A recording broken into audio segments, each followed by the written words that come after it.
Olá, está começando mais um Consicast, conteúdos relevantes em teleatendimento e contact center. E hoje um tema essencial, hein? E em constante evolução no mundo dos negócios. Você já ouviu falar em compliance? Pois é, a gente vai explorar aqui nesse episódio o significado desse termo e, claro, a sua relevância, como as razões pelas quais vem se tornando cada vez mais crucial no dia a dia das empresas. Em um cenário global onde regulamentações e padrões éticos estão em constante mudanças, as empresas enfrentam desafios significativos para garantir que operem dentro das leis e das normas estabelecidas. É nesse contexto que o compliance emerge como um pilar fundamental para a sustentabilidade e reputação das organizações. Junte-se a nós aqui no Consicast enquanto mergulhamos nesse universo um tanto complexo, mas essencial, e descobrindo como as empresas podem navegar com sucesso pelos desafios regulatórios e éticos deste século XXI. E o nosso convidado do Consicast de hoje é responsável pelo setor jurídico e institucional, precisamente na área aqui do compliance, o Marcel Grave. Marcel, obrigado por fazer parte desse episódio do Consicast. Obrigado, Bizarra. Boa tarde pessoal. Obrigado pelo convite, um prazer estar aí com vocês. Bom, compliance é uma palavra inglesa, não tem uma tradução literal aqui para o português, né? Mas a gente encontrou aí navegando, pesquisando na internet alguns significados, palavras mais próximas, né, Marcel? Conformidade e concordância. Né? Conta um pouco para a gente desse processo de compliance. Eu sei que vocês estudaram muito, porque é algo muito personalizado. Então, para a gente conseguir situar o nosso internauta, né, quem nos acompanha aqui nesse episódio, fala um pouquinho dessa palavra tão bonita de se pronunciar, né? Compliance. Obrigado, Bizarra. Então, o compliance, ele não tem um conceito literal, né? Compliance, ele significa estar em conformidade. Conformidade a algo, a quem, né?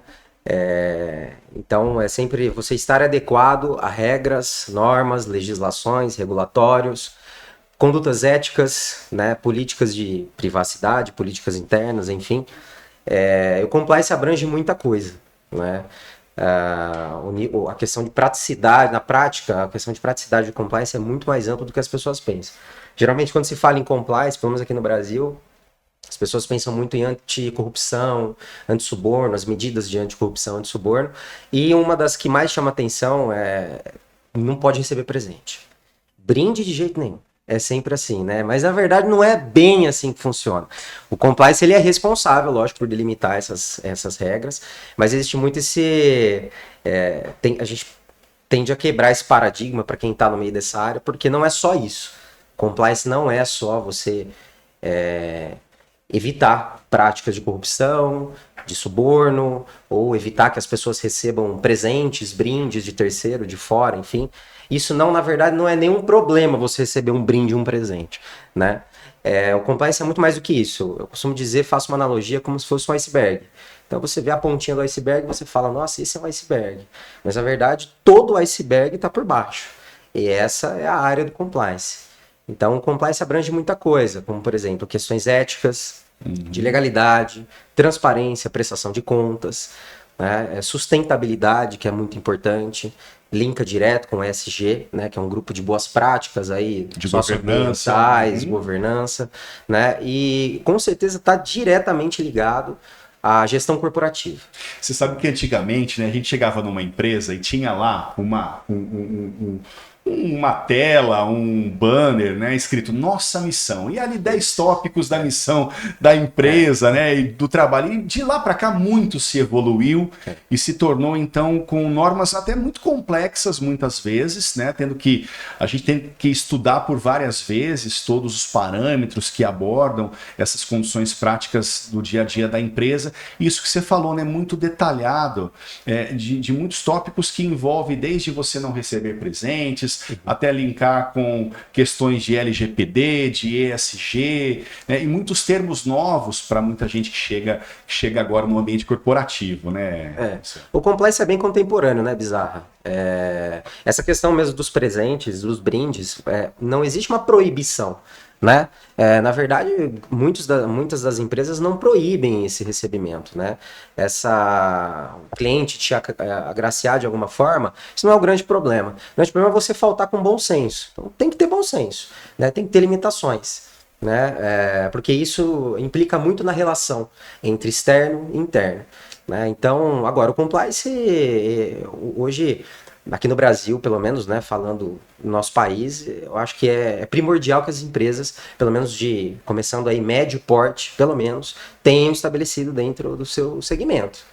E como convencer o empresário, e isso de qualquer setor e qualquer porte, pequeno, médio, grande porte, né, que uma ação de um compliance, de estabelecer níveis de compliance, porque compliance também tem alguns níveis que você consegue conciliar para a tua empresa, né? Como convencer aquele empresário que já vem de um tempo para cá, não, mas olha, aqui é uma empresa familiar. Muita gente fala isso, aqui é uma empresa familiar. Como convencer esse empresário que realmente você tem que ter essas normas e esses requisitos? É a mesma coisa da cultura do papel, né, Bizarro? Dá pra gente fazer uma analogia a isso.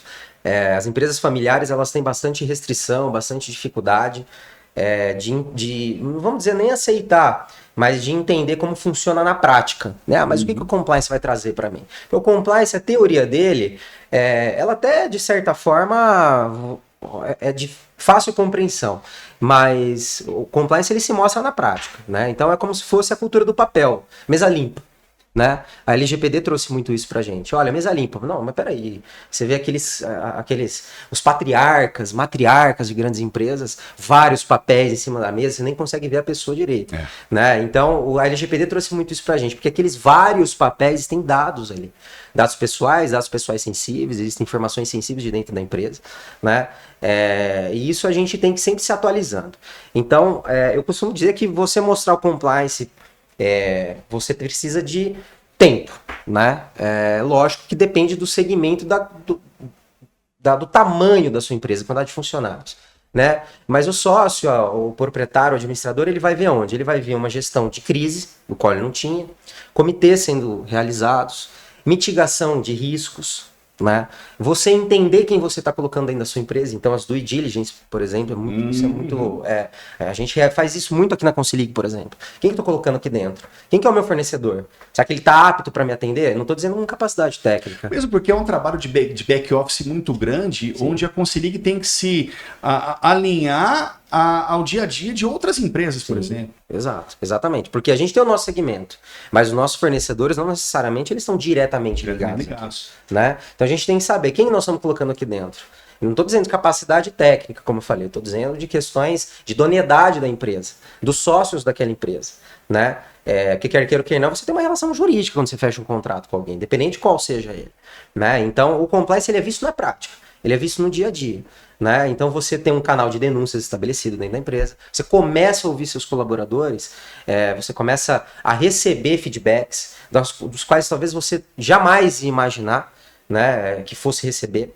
E muitas vezes você perde profissionais importantes porque eles ficam retendo isso dentro deles, né? E a área de compliance, o canal de denúncia serve para isso, não só a ouvidoria, né? Então você media conflitos, você começa a auxiliar determinadas operações com relação a relacionamentos, né? Você ajuda o relacionamento com o cliente, com o externo, e você, assim, o mais importante, se você tem um compliance dentro da sua empresa, você vai entender o compliance dos seus clientes. Porque os clientes eles sempre vão trazer políticas de compliance.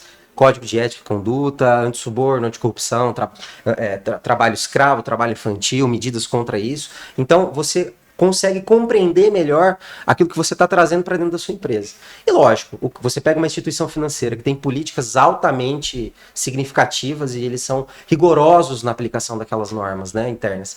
Quando você tem as suas também, fica muito mais fácil de você absorver isso para dentro, né? E o cliente quer saber o seguinte, peraí, Será que eu estou colocando dentro da Consilig aquilo que eu tenho de mais precioso, que isso vai ser bem tratado? É a confiabilidade da empresa, Exato. né? Colocando todo o seu trabalho, confiando o seu trabalho e sabendo que as normas são praticamente as mesmas que outras empresas também de grande porte, né? Então tem essa confiabilidade porque há também um espelho de outras empresas, exatamente, né? O compliance na prática, Bizarra, ele não tem...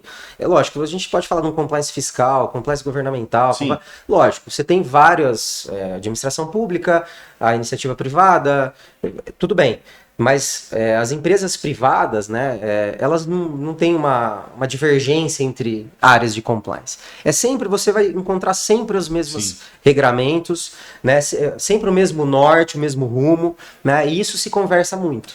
Mas, Marcelo, eu tenho a minha empresa aqui, não acontece nenhum problema, todo mundo trabalha, todo mundo se comunica.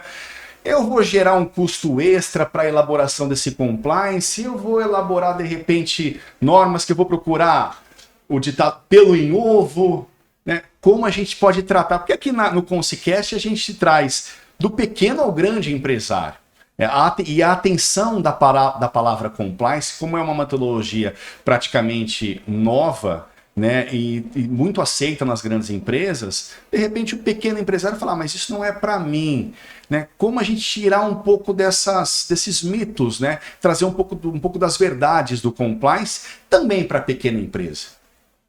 A pequena eu vou falar empresa... também das grandes empresas, de você trabalhar com os diretores e tentar traduzir tudo que os diretores querem para elaborar um compliance de grande porte. Mas e para o pequeno empresário, como trazer isso para a cabeça dele? Mas você sabe que na sua frase tem uma coisa que é importante. Essa restrição, né, essa forma inflexível de pequenas empresas é muito pelo fato de que problemas. Então, as grandes empresas costumam ter grandes problemas. As pequenas empresas costumam ter pequenos problemas. Então, a pessoa ela sempre vai tirar por base assim, aqui não tem nada, aqui não acontece nada, a gente está super tranquilo, até acontecer. Né? E o compliance, o caráter dele é preventivo. Né? Então, assim, ele não é repressivo. Lógico, aí você vai ter um jurídico que vai atuar, enfim, mas o compliance ele sempre vai ser preventivo. Né? Então, a pequena empresa é muito fácil você mapear. Muitas das vezes a pequena empresa, pode ser que ela não tenha uma necessidade imediata de ter uma área de compliance estabelecida, mas você tem que ter um acompanhamento do que é feito ali dentro. Né? Porque é aquele negócio, não existe a perfeição. Em algum momento você vai ter um problema. E aí, quando você tem um problema, a primeira coisa que o empresário acorda e fala, eu preciso fazer uma área de compliance, não está dando certo mais. Está muito desorganizado, vamos organizar isso aqui. E o compliance é organização. Mas toda mudança dói. Não tem jeito. Né? Às vezes você vem de décadas e décadas, a empresa seja pequena, média ou grande, daquela forma. Então, o fato de você chegar e já falar assim, olha, aqui a gente precisa fazer um mapeamento das intercorrências internas e externas, uma auditoria mesmo. Interna e externa, como é que está o nosso relacionamento com os nossos fornecedores, quem são eles, os contratos estão ok? Né? Quem são os nossos clientes? Né? As notas estão sendo pagas, por exemplo. A gente entra no setor financeiro. Sim. As notas estão sendo pagas, os valores estão ok? Estão sendo realmente realizados de acordo com o que está estabelecido em contrato? Né? Os reajustes estão coerentes? Né? Então, o que eu estou pagando é o que ele está prestando de serviço? Tudo isso é compliance, bizarro. Então, voltando lá atrás, quando a gente começou, as pessoas têm talvez, né, para quem mais leigo, tem esse pensamento de que compliance é anti-suborno, anti-corrupção, evita trabalho escravo, trabalho infantil, e não pode receber presente. E, na verdade, não é só isso. É também, mas não é só isso. Né? Então, eu acho que o convencimento do empresário da pequena empresa, ele vai de acordo com o que você mostra, o que preventivamente isso pode gerar para ele, inclusive maior rentabilidade. E o compliance, as regras do compliance, elas não são regras estáticas, né? Elas sempre estão em evolução e se complementam umas às outras com o passar do tempo. É claro que uma empresa ela não vai ficar se baseando em uma mesma regra por muito tempo. Muita coisa dali pode se movimentar, pode se alterar, né? Eu quero depois aproveitar a tua experiência, isso é um assunto que a gente vai abordar aqui também, do antes e depois desse processo de implantação do compliance dentro de uma empresa. E eu quero focar um pouco aqui desse trabalho, da sua logística com a sua equipe, né, jurídica, em buscar essas informações para a concepção do compliance da Consilig. Vamos falar do compliance da Consilig, então, para saber como é que foi esse trabalho de evolução, de reunião das informações. Aqui a gente sabe, são vários diretores, tem outras unidades que não só de Bauru, nós temos a unidade de Pederneiras, a unidade de Lins, e você precisa conciliar tudo isso. Conta um pouco do trabalho, eu sei porque vocês ficaram aqui noites e noites do lado do nosso estúdio aqui, do Consicast, trabalhando nesse conceito. É verdade. Bom, hoje eu estou como superintendente jurídico de compliance. Eu tenho uma equipe, tenho um parceiro advogado aí, que é o meu braço direito, que é o Raul, né? O Raul. E nós realmente ficamos dia, tarde, noite, porque desde o ano passado, Bizarra, meados do meio do ano passado, eu comecei a pensar numa área de governança, vamos dizer assim, né? Jurídica e corporativa. Desenhei isso, trouxe ao Rodrigo, e já era uma vontade e também necessidade, a empresa pede, né? Você percebe que a empresa pede. Essa questão de você ter um método organizacional de gestão corporativa... Está no inconsciente da empresa. Exatamente. Uma gestão corporativa mais assídua, vamos dizer assim. Né? E que facilite o trabalho dos sócios, e que facilita mesmo, né? Então o Rodrigo chegou para mim e falou assim, Marcel, cara, a gente precisa estabelecer uma área de compliance. A Concilic está crescendo e a gente precisa crescer junto com ela. Né? A gente precisa ter uma área forte. A gente já tinha compliance na empresa, né? Já tinha um código de compliance. Nós atualizamos esse código, deixamos ele deixamos ele um pouco mais voltado para as nossas necessidades, né? Para o segmento da Concilic. Então, e aí a gente começou a trabalhar com alguns sprints, eu fui mostrando para o Rodrigo e há pouco tempo aí a gente realmente firmou, concretizou, né? A estabelecer essa área de compliance. Então é assim, Bizarro, a gente tem praticamente 4 mil funcionários entre diretos e indiretos aí. Para Bauru, uma empresa grande já. Sim. Então a gente só tende a crescer, a tendência é o crescimento, né?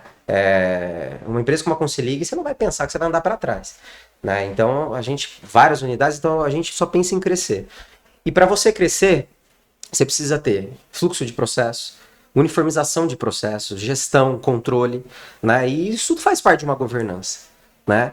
E o compliance aqui na Concilic, a gente estabeleceu de que nós iríamos fazer todo um mapeamento na empresa, auditorias e nos prédios, enfim, e levantar tudo isso e trazer isso ao conhecimento da diretoria e dos sócios. E a partir daquele momento a gente ia começar a sanear as intercorrências, né? Então é um trabalho de formiguinha. É um trabalho que ele não para, porque você tem... daqui um ano já vai estar tranquilo. Não, a todo momento o compliance está atuando.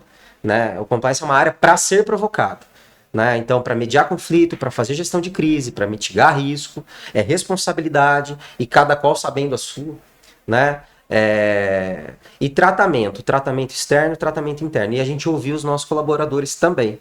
Né, e saber os problemas que a gente tem dentro da nossa empresa. Né, e isso tem que partir deles.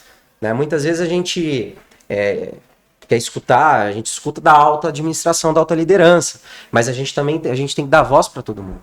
Né, então a gente estabeleceu um canal de denúncias, isso está no nosso site, vai ter um QR Code para a galera para facilitar também. Então, quando uma empresa cresce, todo mundo precisa crescer junto. E tudo aquilo que for importante para você fazer gestão corporativa e facilitar o trabalho dos sócios, tem que ser feito. Então, nós estabelecemos também, por exemplo, a gestão de contratos. A gente tem uma gestão de contratos hoje que nós temos um BI, que é um painel com todos os nossos contratos ali, de fornecedores e contratantes. Dentro desse BI, a gente tem o nome do contratante, CNPJ, início do contrato, término do contrato, prazo total, índice de reajuste, se tem juros ou não, pagamento de nota, qual data da nota, quanto que paga de nota. Então, a gente tem tudo isso mapeado. E quando esse contrato acaba, 90 dias antes do contrato acabar, o BI já começa a me sinalizar, fala, tem 2 contratos próximo encerramento, tem que renegociar. Então a gente vai, renegocia.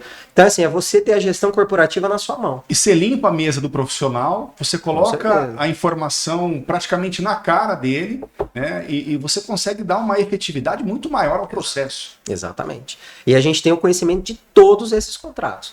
E estamos fazendo comitês, cada operação tem o seu comitê. Nós, o compliance, trimestralmente faremos as prestações de contas.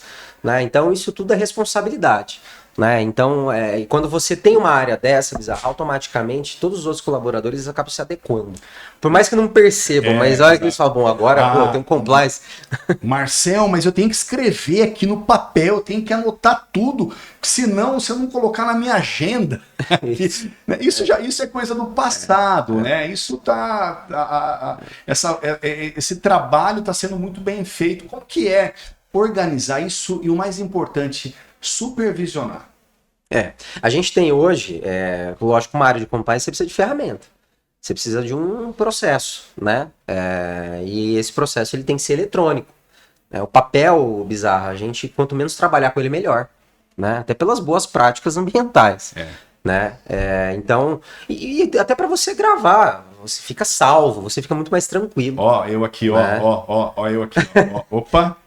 Não tem, sem papel nenhum. Vamos passar para a ferramenta também. Não, mas a gente estabeleceu um fluxo, inclusive, de processos dentro da empresa, junto com o pessoal de processos, em que tudo fica ali dentro.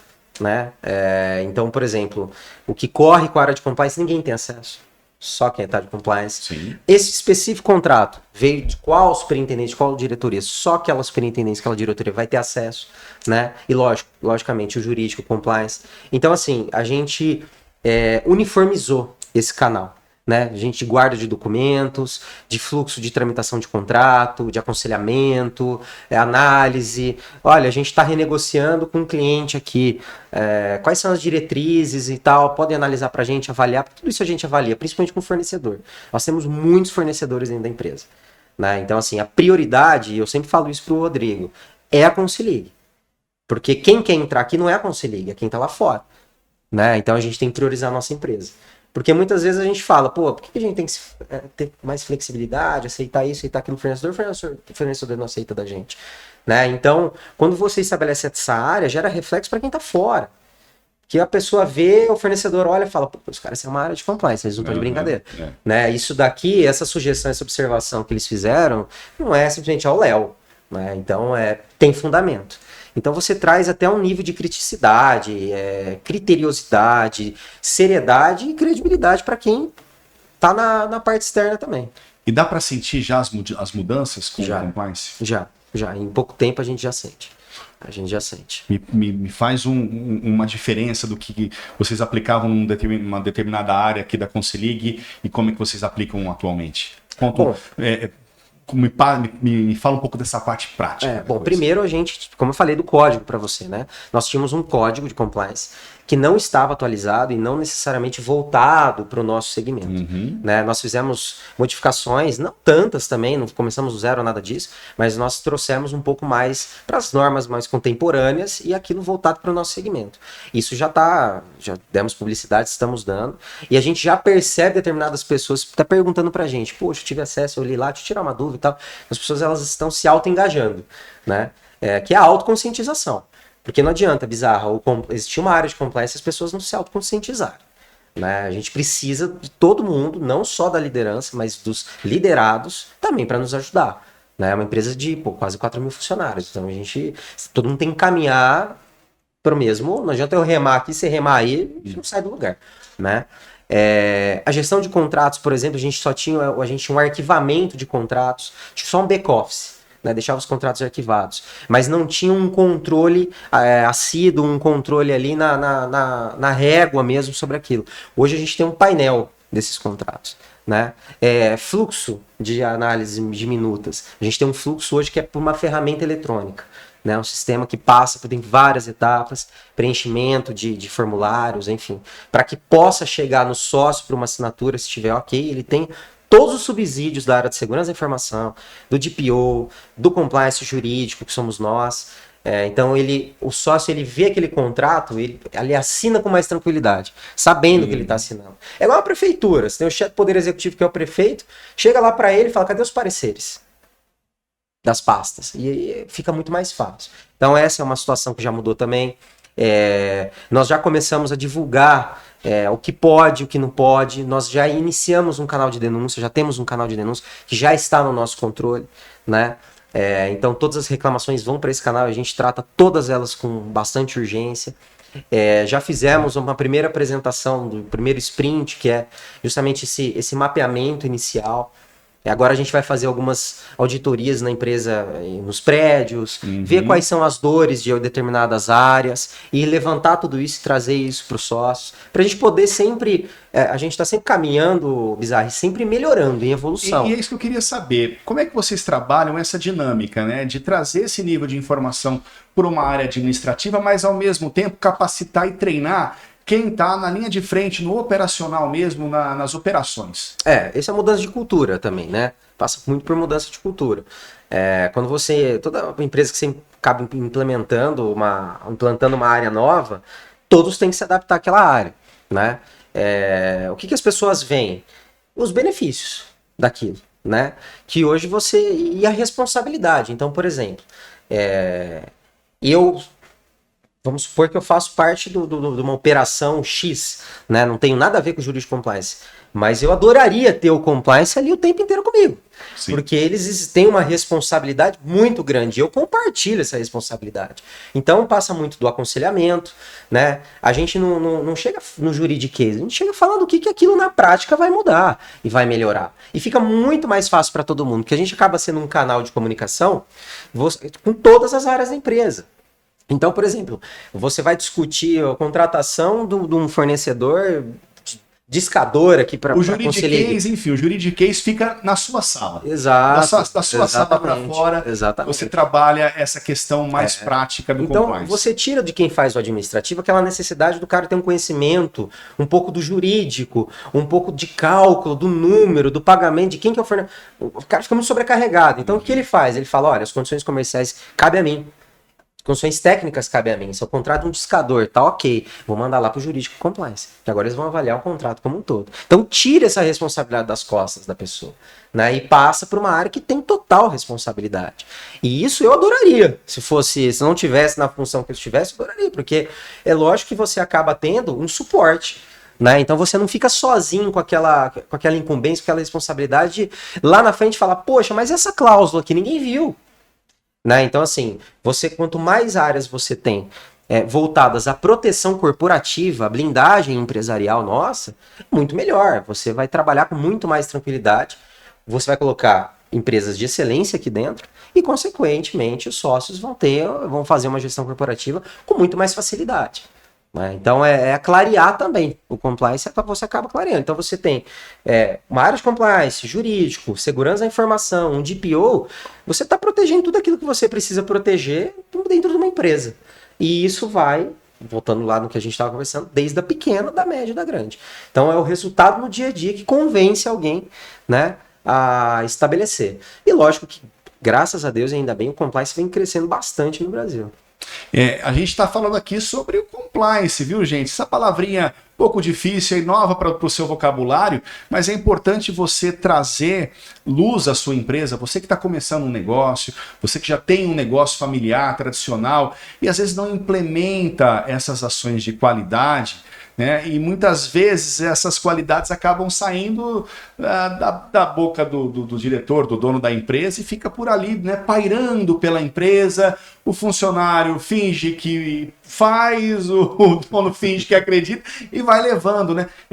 É importante ter esse conjunto de regramento que você consegue linkar vários setores de uma empresa, não só para o trabalho em conjunto interno, mas também para sua vitrine em relação às outras empresas na contratação de trabalhos e de outras ações, né, Márcio? Exatamente. Isso mostra seriedade, né, Bizarra? E traz credibilidade. Né? Então você vê uma empresa que é autossustentável, respeita o meio ambiente, respeita questões sociais, muito engajamento, né? Uma empresa zero preconceito, zero discriminação, isso é muito importante.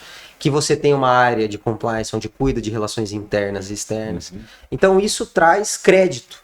As pessoas, né, quem está de fora e quer colocar sua operação aqui dentro vai olhar e falar, bom, eu sei onde eu estou colocando. Né? Então eu sei onde eu estou colocando o meu bem mais precioso, eu sei que a Consilig, da mesma forma que a gente, tem as mesmas políticas. Né? Então isso é muito importante e a gente tem que engajar isso e fazer crescer cada vez mais. Ó, tem gente que está nos assistindo e fala assim, beleza, Marcelo, você me convenceu. Vou chegar amanhã, vou abrir a porta da minha empresa e falar, ó, vamos criar um compliance. Por onde eu começo, Marcelo? Me dê uma luz, como é que a gente consegue buscar essa estrutura e começar a implementar isso na empresa? Olha, Bizarro, eu acho que primeiro de tudo, independente da grandeza ou não da empresa, né? Pequena, média, grande empresa, eu acho que você tem que mapear aquela empresa, né? E isso não necessariamente compete a uma área jurídica, não, enfim, mas compete à área de compliance. Então, a primeira coisa é você saber onde você está pisando, né? Peraí, vamos lá. Quantos colaboradores nós temos? Quais são CLT? Quais são PJ? Tem contrato? Não tem contrato? Agora os nossos fornecedores, quem são? Tem contrato? Não tem contrato? Quem paga? Porque muitas vezes você vê em empresas pequenas, o mesmo cara que paga o financeiro, é o mesmo cara que às vezes poda as árvores ali fora, entendeu? Então, pera um pouquinho. Ah, que tá regando as plantas. Então, calma, vamos lá. A gente tem que estabelecer funções, né? O que chega ou não chega no sócio, né? Então você tem que fazer um mapeamento, tem que fazer o levantamento de tudo. Quais são as dores, geralmente as principais reclamações, né? Feedback de clientes, nós temos, não temos, né? Então, assim, às vezes o compliance, ele nada mais nada menos tira a empresa de uma zona de conforto, determinada zona de conforto. E toda mudança dói, né, Bizarro? É normal. Dói, é complicado. A gente mudar de casa já é difícil, fica com dor nas costas. Mas ao mesmo tempo cria uma entendeu? confiabilidade, né, Muito, Marcelo? muito grande. Porque você já um peso nas costas, né, do diretor, exato, do CEO exato, da empresa. E quem tá dentro, Bizarra, e principalmente já há muitos anos, ou até mesmo sócio, talvez não consiga fazer isso. Né? Porque você está contaminado com aquela situação já e acostumado. Então agora, quem vê de fora vê muito melhor. Né? Então você estabelecer uma área de compliance imparcial, descontaminada, né? É aquele negócio também, você não pode pegar uma pessoa que tem 3 funções dentro da empresa, agora você também é responsável pelo compliance. Isso não vai dar muito certo. Então, assim, primeiro é todo o mapeamento da empresa, né? Para que depois você consiga fazer sprints de auditorias, de levantamento e depois a resolução das ocorrências. Uhum. E aí não adianta só também fazer um trabalho de 6 meses, 1 ano. Você tem que fazer um trabalho contínuo. O compliance, a governança, ela é uma melhoria contínua, né? E você tem que se adaptando, porque muito provavelmente a tendência, o que a gente falou, é você crescer, né? E as áreas vão crescer junto. Mas eu acho que uma das coisas mais importantes é esse link da área de compliance com todas as demais áreas da empresa. Lideranças, liderados, é estar todo mundo na mesma página e se conversar. Né? Você acaba também com aquele negócio assim, pô, mas peraí, o Marcel falou pra mim que a mesa é vermelha, agora o Bizarro tá chegando aqui, tá falando que a mesa veio branca. Você acaba com isso, né? Então fica muito mais fácil uma gestão corporativa, principalmente para o sócio, quando você tem estabelecido uma área dessa na sua empresa. Compliance, manual de instruções de boas práticas, governança, sustentabilidade, LGPD, engloba tudo, né, Marcelo? Tudo. Ô, Marcelo, nós temos, para quem nos assiste, nós temos um exemplo muito claro já publicado no nosso site. Então, você pode ir lá no consilig.com.br, nossas regras de compliance estão todas ali para você, de repente, conhecer e saber como começar esse trabalho dentro da sua empresa, né, Marcelo? Exatamente. É obrigatório você publicar isso? Não precisa? A empresa não precisa publicar? Tem que ser algo interno? Se você tem essa política, você tem que publicar. Você tem que dar conhecimento a ela. Né? E principalmente para o público externo. É importante. Porque é onde geralmente vem seus fornecedores, vem seus clientes, né? É fácil você disseminar internamente, mas é sempre importante que você tenha, né? Políticas socioambientais, enfim, políticas de privacidade, código de ética e conduta, você tem que sempre colocar no seu site, isso é bem importante. Colocar quem é o seu DPO, por exemplo, LGPD, né? Exige isso que você tenha o seu DPO, então é sempre uma construção de acordo com as coisas, com os andamentos aí que vão acontecendo de legislações contemporâneas, né? Então essa publicização é bem importante, Bizarro. Bom, o Marcel Grave é prata da casa, que já está há mais de uma década com o time da Consilig, trabalha muito, conhece muito todos os departamentos daqui, e eu quero convidar você para um próximo episódio. A gente vai dar um tempinho aí, eu quero saber como é que maturou esse compliance da Consilig e como vocês chegaram aí a outros resultados. Legal, vamos sim, com certeza. Obrigado, Maravilha. viu? Eu agradeço muito, Falei com o Bizarra. Marcel Grávio aqui Legal. da Consilig para falar desse tema muito importante do compliance. Parabéns pelo Obrigado. trabalho. Transmita também os parabéns para toda a equipe do jurídico. Eu sei que foi um trabalho árduo aí de muita comunicação, de muita sensibilidade para construir um nível de compliance de excelência aqui para a empresa, viu? Agradeço muito vocês, parabéns pelo seu trabalho, fantástico. Obrigado pelo reconhecimento. Parabéns, obrigado. Marcel Grávio falando de compliance aqui no seu Consicast. Te espero no próximo. Tchau, tchau.